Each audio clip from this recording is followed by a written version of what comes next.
See, the thing about Star Trek that was so wonderful, and pitching to Star Trek was so wonderful, when I watched Star Trek as a kid, what made it so phenomenal was that week after week after week, you would see stories that you had never seen before anywhere.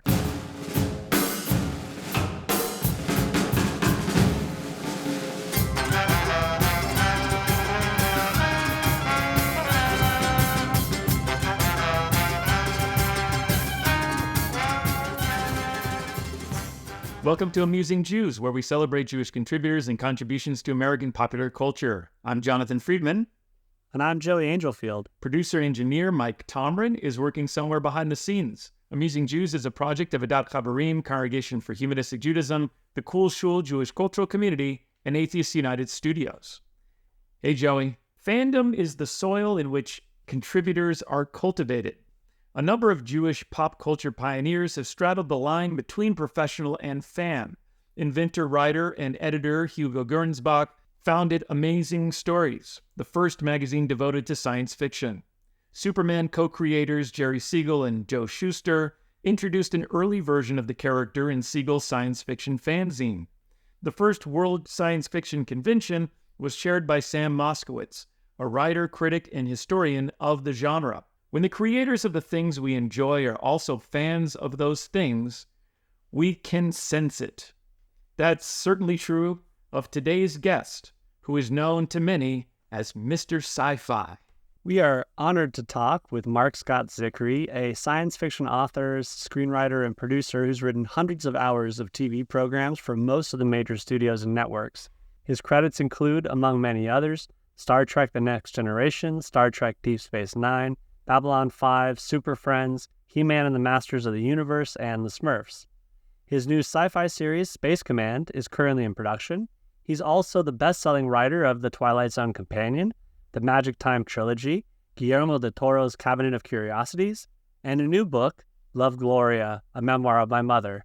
Marc, welcome to Amusing Jews. Glad to be here. You started writing for television in the early 1980s. Your classic book, The Twilight Zone Companion, now in its third printing, was first published in 1982. Did researching and writing that book help you develop as a young screenwriter? Yes. And actually, I started writing professionally in 1975. That was when I sold my first short story, and I started writing for animation in 1977 or 78, and I started writing The Twilight Zone Companion in 77, right out of college. And when I was a kid, Star Trek came on the air. I recorded it on reel-to-reel audio tape in case it never aired again. And some friends of my mom's and mine saw that I was a huge fan of Star Trek and Twilight Zone and Outer Limits, and they arranged for me to meet Michelle Nichols and to go on the Star Trek set for the last episode that they'd ever shot. And I read The Making of Star Trek, the great book by Stephen Whitfield and Gene Roddenberry, when I was a kid. And I just started to think that I'd love to be a showrunner, a science fiction showrunner in TV, like Serling had been, like Roddenberry had been. But when I got out of college, I had a degree in painting, sculpture, and graphic arts. And once I told one short story when I was at the Clarion Writers Workshop, and there were no classes on how to write or produce TV. And so I thought, well, I'll write a book about one of the greatest shows ever made, one of my personal favorites, and maybe I'll learn how to do this job. And so I'd met George Clayton Johnson, one of the great writers of Twilight Zone. He did Kick the Can, a game of pool, Nothing in the Dark, as well as the first Star Trek episode that ever aired, The Man Trap. And I interviewed him, and he connected me up with other people, and eventually this led to Carol Serling, Rod's widow, and Rod's house was exactly as he left it. Even his dog was still there. And so over a period of years, I interviewed over 100 people who'd worked on the show, and I was crawling through Rod's attic and going through his scrapbooks and files. It was amazing. It was really wonderful. I imagine all that stuff smelled like tobacco. Surprisingly not. You know, it's funny. Rod was a chain smoker, and you would have thought so. But it was the interesting thing about the attic was it had, from when Rod started to be a successful writer around 1955, 56, he hired a clipping service. And so every time his name was mentioned in a newspaper or a magazine, they would clip that article, and his secretary would put it in these big leather volumes. And so there were these enormous volumes in the attic year by year, and it was like the Encyclopedia Serling. And there was also these model airplane kits in boxes which had not been made, that had not been put together, because Rod loved airplanes, and for relaxation, he'd make model airplane kits, and these were the ones that he hadn't gotten to yet. So when he died at age 50, sadly. But at the same time that I was working on the Twilight Zone companion, well, my friend Michael Reeves got me. He was writing animation, and he said, "You want to collaborate with me?" And so I said, "Sure." And that got me into television. And animation had never been my goal, but I thought it would be a great way to A, learn my craft, and B, get a toehold. I didn't know. And then I became the god of animation. So I was writing, as you said, for Smurfs, He-Man, Super Friends, Real Ghostbusters, on and on. And there were a very small group of us. We all knew each other.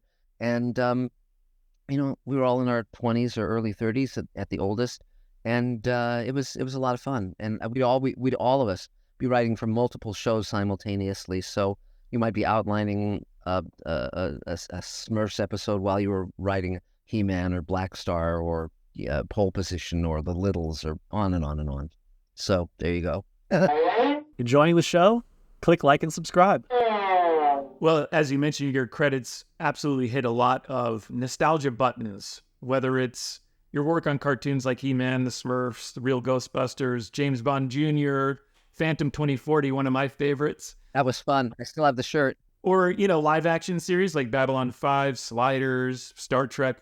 So what's it like being a part of these projects that have had such an indelible and lasting impact on our culture?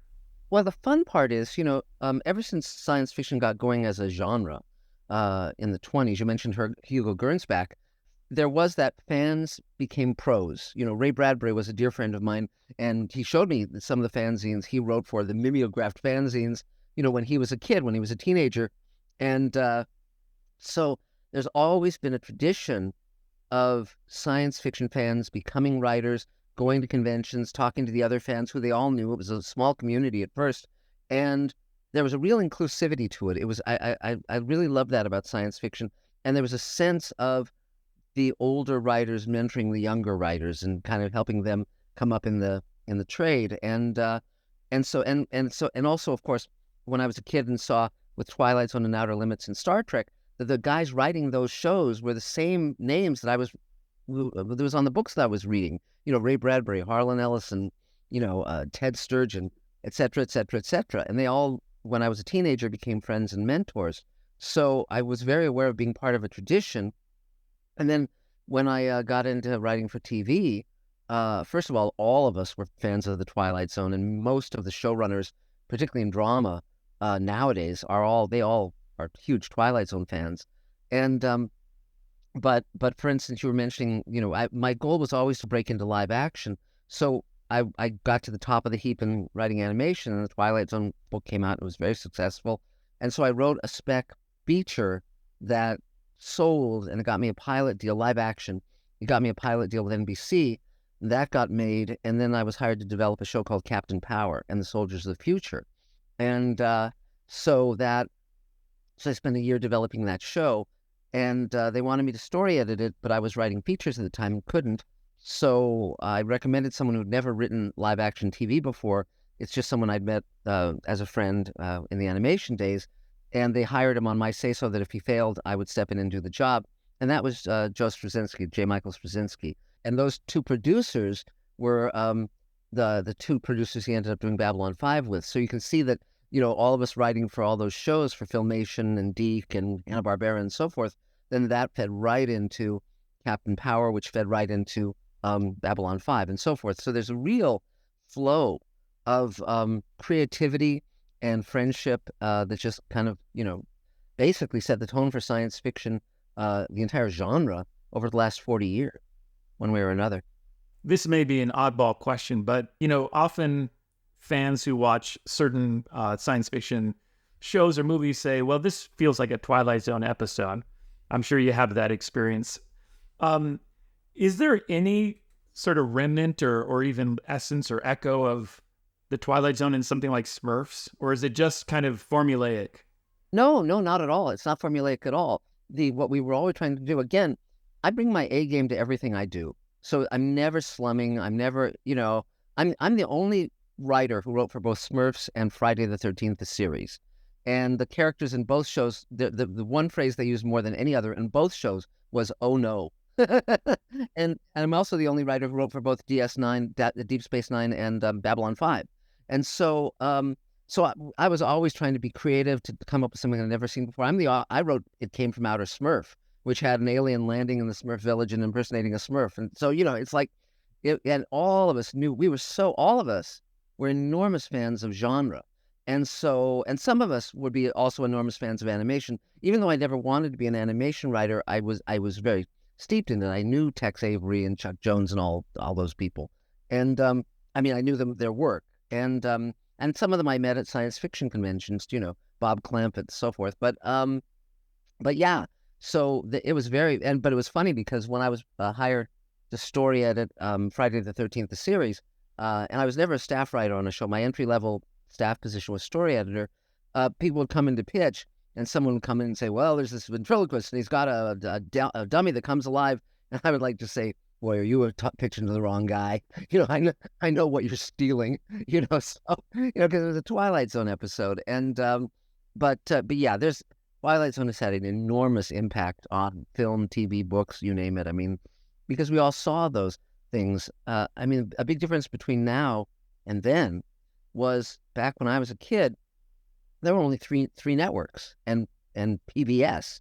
So on even a show that was a middling hit, you might be getting 30, 40 million people watching it. Everybody knew all the shows that were on the air, whether they watched them regularly or not. So, and the actors all appeared on all the shows as well. So you might see someone on Star Trek one week, and the next week they'd be on Gilligan's Island, and so forth. And so everyone had the same pop culture reference points.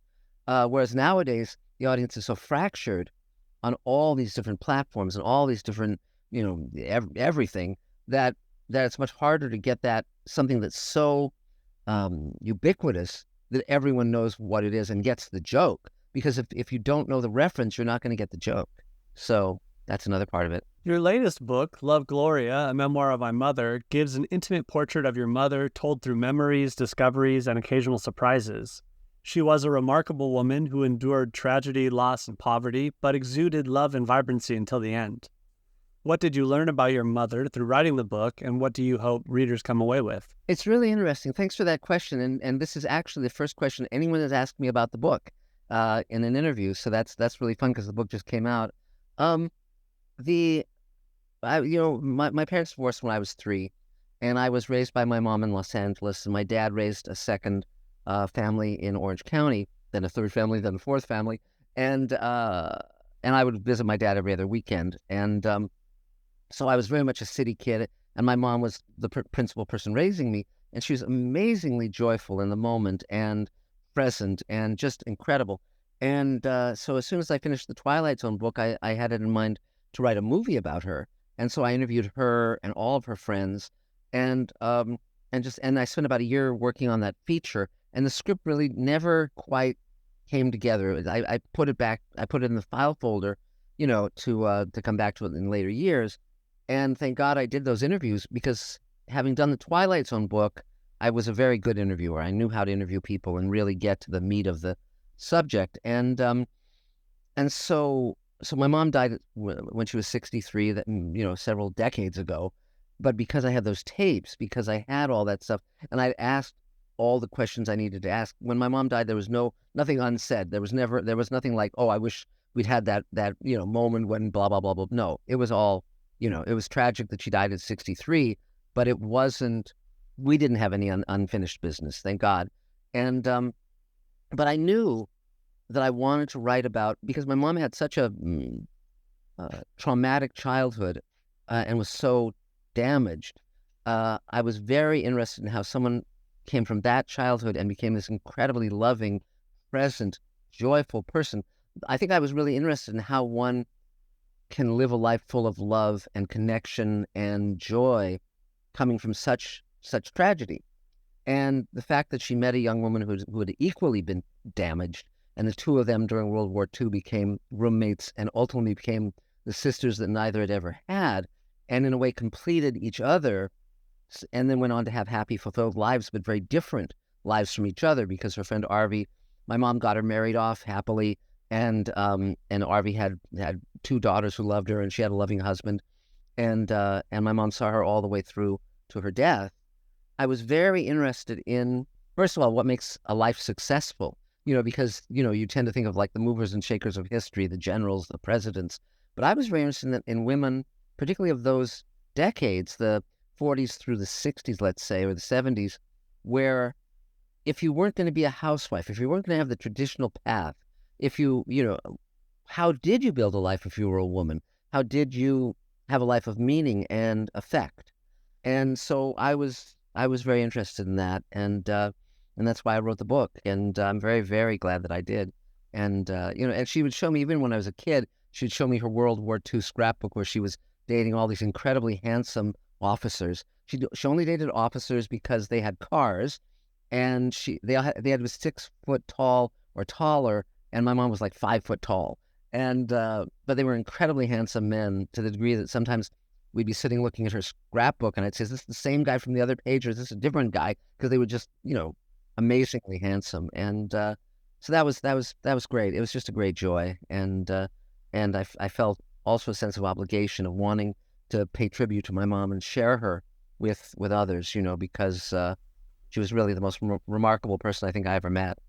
I appreciate the descriptions you have in the book of your mother during the World War II era with all the different officers, as you mentioned. And it seemed like she had kind of a transactional relationship with them, where they were kind of using her as a sort of arm candy, and she was using them for the car and the restaurants. And I think it was a different era and a different sort of expectation, it seems. Yeah.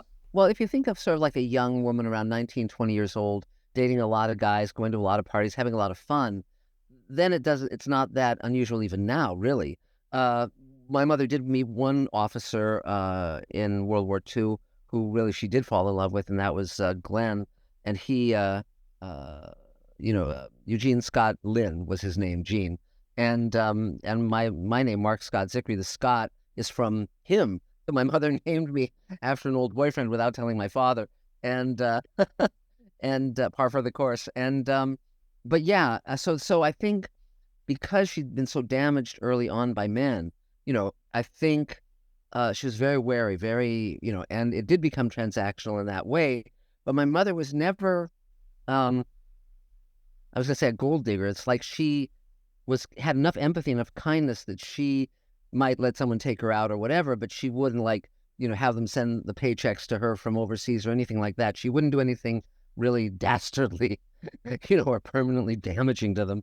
But it was, but the fascinating thing is when I talked to any of these guys who had known her, I mean, they just, they remembered her for that incredible vivacity, I mean, and her curiosity. She really wanted to know about them and their lives. And it was the first time in her life that she was meeting people from all over the country.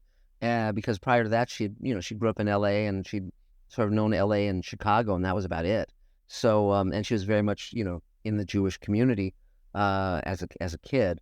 So yeah, so it was, she was something. Yeah, and you dedicate the book, Love, Gloria, to your late great friend, Ray Bradbury. And, the book has, I think, in my view, kind of a Bradbury-esque structure. There are these short chapters, delicate choices of words, and of course, poetic imagery. I'm wondering, I know that you've spoken before on your YouTube channel about some interactions you've had with him over the years and some memories. But what exactly did he teach you in terms of writing? You alluded to this earlier. What in your writing comes from Ray? It's fascinating. Ray Bradbury was the first writer I ever saw in person when I was 7. He spoke at a library in Cheviot Hills here in Los Angeles, and I didn't just sit in the front row. I sat in front of the front row on the carpet, looking up at this, God to me, because I was a huge science fiction fan even then. And I remember that Ray said something in that talk. He said, ideally, your life and your art and your work should all come from the same place. And he pointed to his heart. And that really stuck with me. And so for many years, as I was growing up and establishing myself as a writer, I hoped that he would become a friend and mentor. And we would cross paths every now and then, but at conventions or whatever. But that lightning never struck. And then one day, he out of the blue, I think I was in my 40s, and I got a phone call, and he had come across something that I had created that he really loved. And he said, "You must come to the house." And I went to his house in Cheviot Hills, this big yellow house. In fact, this over here, this is a piece of Ray Bradbury's house. It was sadly demolished, but there's the yellow paint that I would drive up to and go up the stairs. And so for over 10 years, at least once a month, I would go to Ray's house, and we would sit and talk, and he'd tell me about life and career and everything. And it was an amazing friendship. And we even talked about doing a miniseries based on the Martian stories he'd written that weren't in the Martian Chronicles. It was called Lost Mars, and I even outlined an 8-hour miniseries based on those stories. So it was a wonderful experience. And Ray's writing, I once said to Ray, I said, I just figured out what business you're in, and I said, it's not writer. You're in the Ray Bradbury business. And he said, yes, that's exactly right. And so because Ray had made himself unique, and if you wanted that kind of writing, you had to go to Ray Bradbury. And so with each book I've done, I've had him create a prose style for that book. So for instance, I did a trilogy of books called Magic Time, where all the machines stop working and magic comes back and so forth. But with Love, Gloria, I knew that it was going to have to be much more delicate. I wanted it to be brief and very accessible and very rich with metaphor and imagery. And I also wanted to play some tricks with structure where you'd be floating through time, where it was very malleable, very permeable. And so it wasn't just like, okay, she's born and then we follow her life in order. I also wanted to deal with perception and reality. So how I imagine, RV's death from my experience as experiencing it long distance when I was a kid, when I was a teenager, then relating my mother telling it to me as an adult, where we see what I got right and what I got wrong. And so I wanted to play with all of that stuff, and memory and life and death and all those love, all those big subjects. So Ray was very much an influence, a very strong influence. And, so that's why I dedicated it to him as well as to my mother. Yeah, I would say that moments really do feel like dandelion wine. Yeah. And again, Ray, it's fascinating how Ray developed his own style. He was mentored by a lot of science fiction writers who were just sort of a little bit older than him, Henry Kuttner, Lee Brackett, those kind of people. But then he realized his early writing, he was just kind of writing copies of what they were writing. And he realized that he had to create his own voice, his own internal landscape, and that's what he worked on very, very hard in the early years. He would write, on Monday, he would sit down and write an entire short story in one sitting. Then Tuesday, Wednesday, Thursday, he would revise the story. Friday, he'd mail it off to his agent in New York. Monday, he'd start all over again. He was writing 50 stories a year through those early years. And he was like, and when I knew him, he was in his 80s and early 90s. He was still writing 2 books a year, new books. And so he was an astonishing man. You're responsible for possibly the best episode of any Star Trek series, the Deep Space Nine episode Far Beyond the Stars. In it, Captain Sisko has visions of being a black science fiction writer and facing racism in 1950s New York. Series regulars play sci-fi writers, policemen, and other urban denizens, all without any space uniforms or alien makeup. The episode seems to bring together a lot of who you are as a socially conscious sci-fi aficionado. How did Far Beyond the Stars come about? I'm very grateful that I got the opportunity to come up with that. It's the fun, as I mentioned before. I've always felt very strongly that I'm part of a tradition of science fiction writers, and Ted Sturgeon, the great Theodore Sturgeon, was one of my early mentors and friends. And I saw that he would go to a convention, he'd be treated like royalty because he was an astonishing writer. But at the time, he was living a very impoverished life. His apartment wasn't even an apartment. It was a converted laundry room. It had a door like a Morlock would go through. I hit my head on the lintel of that door because it was like 4 feet high. And yet you go into this converted laundry room, and there on the mantle were the Hugo and the Nebula Awards and all that. And so I wanted to really pay tribute to all those wonderful writers who were writing for the love of it back in the 50s, for a penny a word, for Galaxy and Astounding and so forth. And Harlan Ellison, who was also a friend, he'd done this recording where he reminisced about those times and the fact that often the cover painting on these magazines would be done first, and then you as a writer would try to rush there ahead of all the other writers and look at this, whatever it was, and say, oh, here's a great story idea I have based on that cover. And he mentioned that there was a cover of a woman in New York sunbathing on the roof of her building, and a gigantic praying mantis is looking over the edge of the building at her, and he had to say, oh, this is the greatest story ever that I've just come up with for that, absurd image. I have the issue of that magazine, but so all of this stuff was grist for the mill, and I was also friends with Armin Shimmerman at the time, and I thought, see, the thing about Star Trek that was so wonderful, and pitching to Star Trek was so wonderful, when I watched Star Trek as a kid, what made it so phenomenal was that week after week after week, you would see stories that you had never seen before anywhere. City on the Edge of Forever, every TV show I'd ever seen before City on the Edge of Forever, the hero saves the girl. In City on the Edge of Forever, the hero throws her under a truck, literally, because to make the future work out correctly, he has to sacrifice her. And that taught me that sometimes in order to do what's right, it'll break your heart. But you have to do that because it's right. And so I saw that Star Trek was an opportunity to come up with something you'd never seen before that had a profound truth in it. And so I started to think about the notion of being a writer, the notion of science fiction, and why science fiction is important, because science fiction can show a future that does not yet exist. Well, Star Trek is a great example because Star Trek inspired people to become astronauts and teachers, and there were many, it had a ripple effect. And so I pitched that idea, and the idea was always that our actors who played aliens would be playing these writers, these influences on Benny, on the writer that Cisco is that he's trading places with, essentially, and that they wouldn't be wearing makeup. So for the first time on DS9, you'd see what these actors playing, Quark and Cardassians and so forth actually looked like. It was a super fun idea, and so it took a year for me to sell that. I pitched it to Hans Beimler, who had been my boss on a few shows, and it took him a year to convince Ira Behr, the showrunner, to buy it.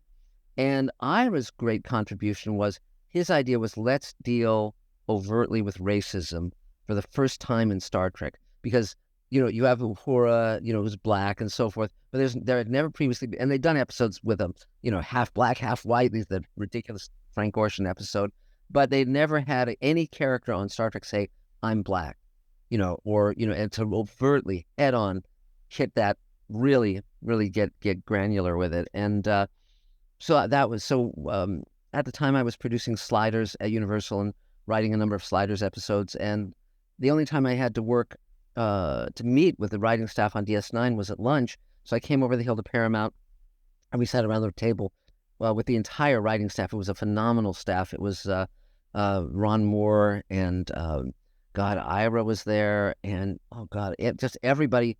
I mean, it was just like an A-list of writers who would then go on to become showrunners on many, many, many shows. And we just hashed out the entire story that around that table over lunch. And then that weekend, I wrote the outline. And the fun part was Harlan Ellison, was very embittered against Star Trek because of how he felt he'd been screwed over on his draft being so changed on City on the Edge of Forever. But when I was researching this story, I actually called Harlan and I said, are there any black writers from that era, science fiction writers, who were writing under a white pseudonym? And he said, and he was very, very gracious. And he said he didn't know of any black writers in science fiction, but he knew one black writer in mainstream literature who was writing under a white pseudonym. So he was really willing to set aside his own distaste for Star Trek to help me, and I was very grateful. And when they fast tracked the episode, we all knew it was going to be one of the great Star Trek episodes of all time. And interestingly enough, the week that they were shooting Far Beyond the Stars, they were also shooting one of my Sliders episodes, Slide Cage, and so two studios were shooting my work simultaneously.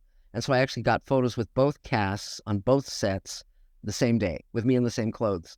And when I went down to go watch them shoot Far Beyond the Stars, it was in that bullpen in that science fiction magazine's office, and they were all there, all the entire cast, and Avery Brooks was directing as well as starring in it.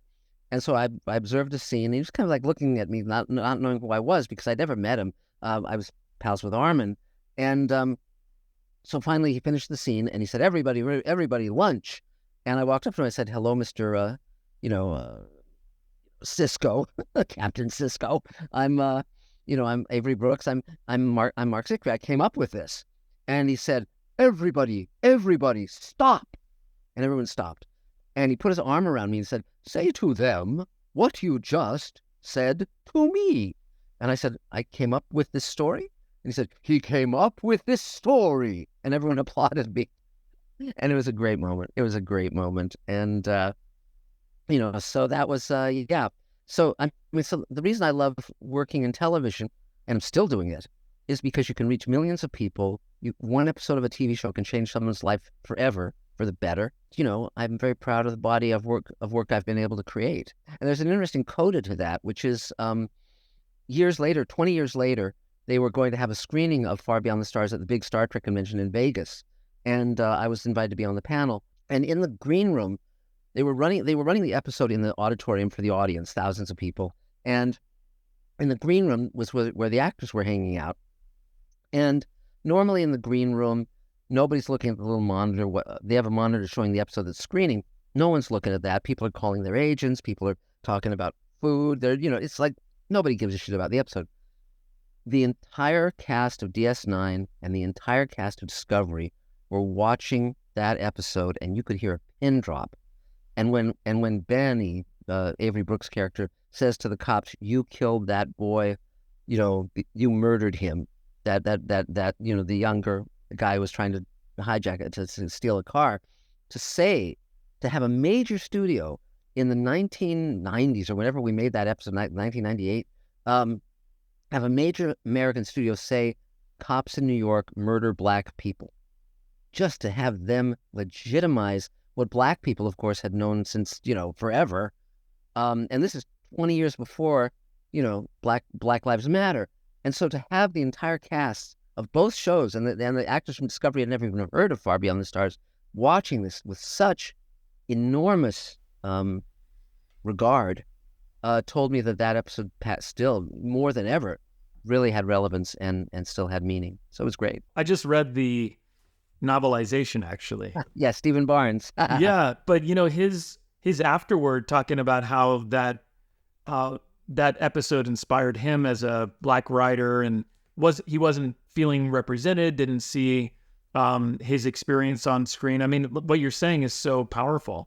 Yeah, and that's also why I loved Star Trek from when I was a kid, because it had black actors, it had Asian actors, and they were not the stereotypical roles. Uhura is the same as the other characters. Sulu is the same as the other characters. I actually ended up doing a Star Trek New Voyages episode with George Takei, which was sort of the ultimate Sulu episode, which is on my YouTube channel, Mr.Sci-Fi. You can watch it. It was nominated for the Hugo and the Nebula, but the great possibility, that was such an inclusive show, and it didn't wear it on its sleeve. It was sort of like they were just part of the crew, and that was really terrific, and it's it's just amazing. I just love being part of this world and part of this medium. I mean, I've done books and I love writing books, but my main art form has always been television. I love TV. Well, speaking of which, you've been working on your ambitious sci-fi adventure series Space Command, yes, for several years. I have. And the show gives a hopeful vision of humanity's colonization of space. Yes. And I know that there are ways that our audience can get involved with supporting it and supporting your work. Maybe you can tell us about that. I'd be happy to. One of the challenges with television is, of course, that the studios and the networks write the checks. So many wonderful TV series never see the light of day because, for whatever reason, maybe the bottom line of profitability, they just don't get greenlit. For instance, when I was a producer on Sliders, I had seen another pilot at the same time called Doorways, which was about people who travel between parallel Earths. It was created by George R.R. Martin. It was a wonderful pilot. I would have loved to have seen that series, but it didn't get greenlit because George didn't have the reputation then that he has now. So I was very aware of that. And a few years ago, I noticed that a lot of the science fiction on TV and film was very nihilistic, very dark. Like on Battlestar Galactica, Ron Moore's version, I loved that show, but like, Jesus, couldn't somebody have a birthday party? I mean, it's like, what, it's so dark.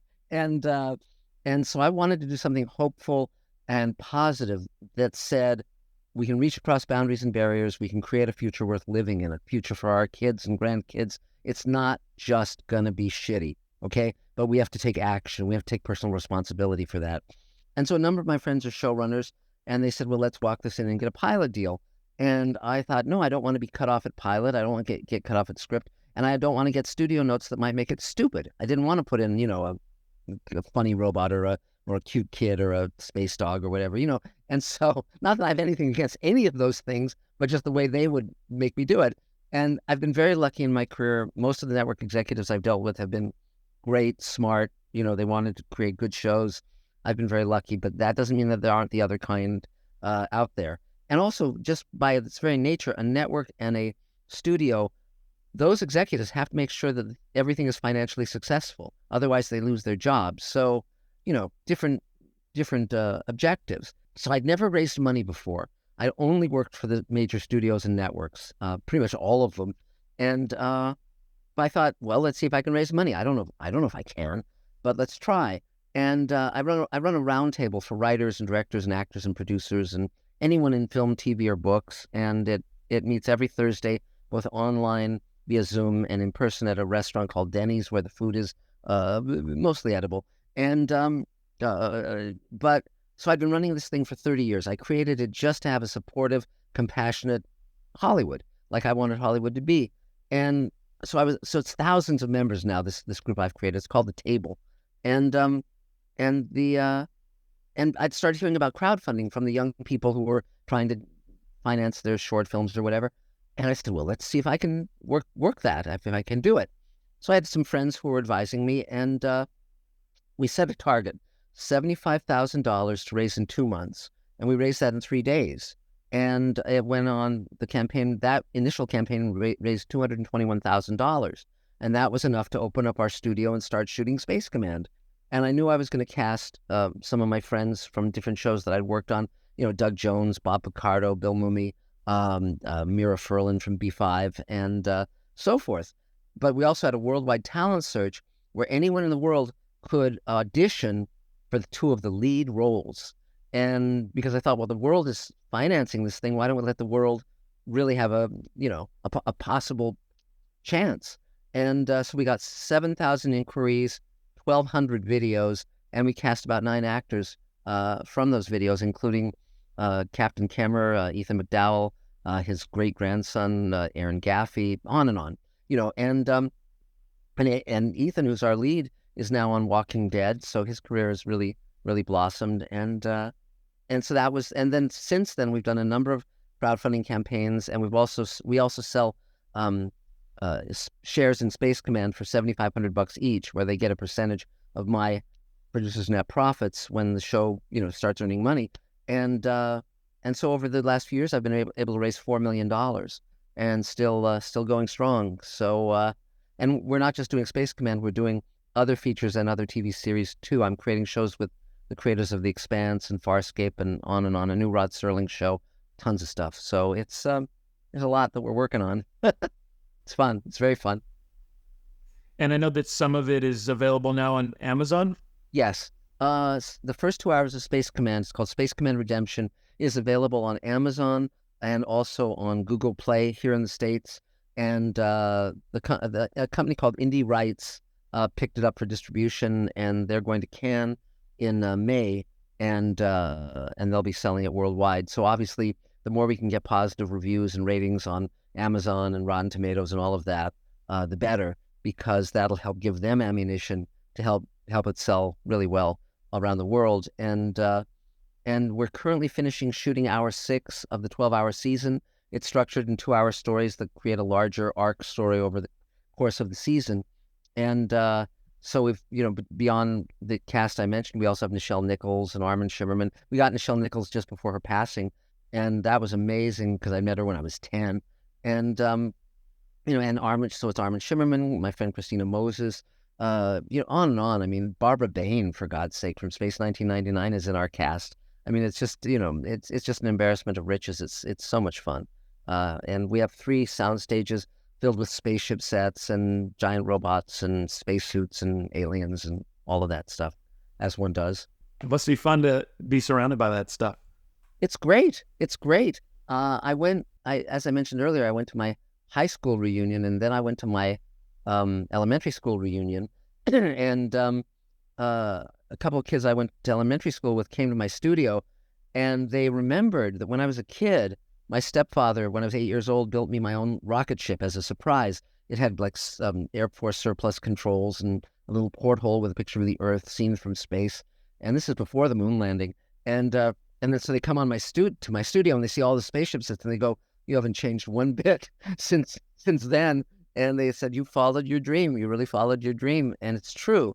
One of the lessons I learned from Twilight Zone, when Rod Serling did Twilight Zone, one of the things that gave him enormous production value was they shot it at MGM, and he had access to every prop, every set, every costume ever made for any MGM production. So that's why you see everything from Forbidden Planet and Twilight Zone and stuff from Meet Me in St. Louis and Andy Hardy and on and on.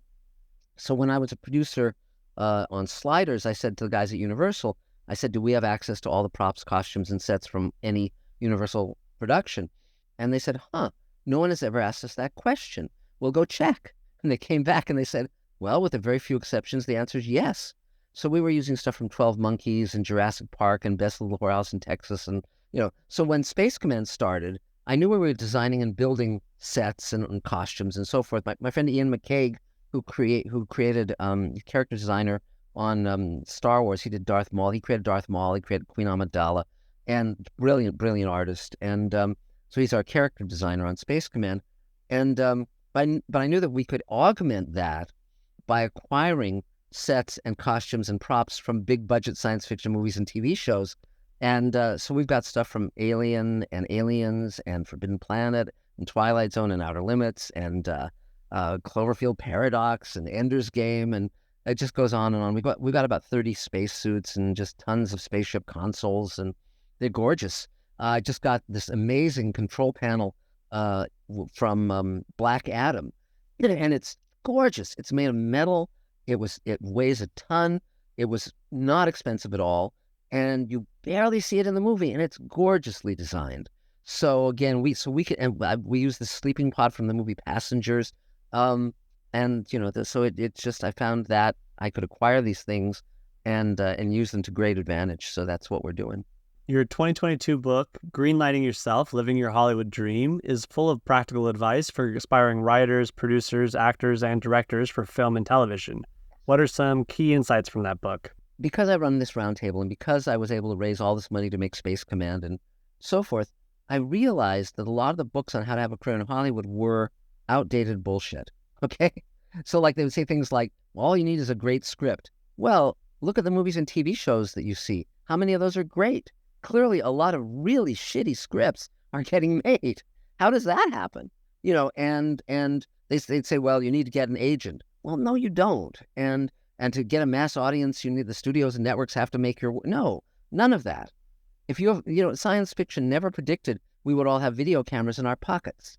And so if with a video camera and a computer so you can edit and the internet so you can reach millions of people around the world, you can make all this stuff happen. And crowdfunding, you can raise money, thousands to millions of dollars. So I wanted to demystify all of this because a lot of people have big dreams that never get realized because they give the power over to people who don't give a shit about them, the studios, the networks, these agencies.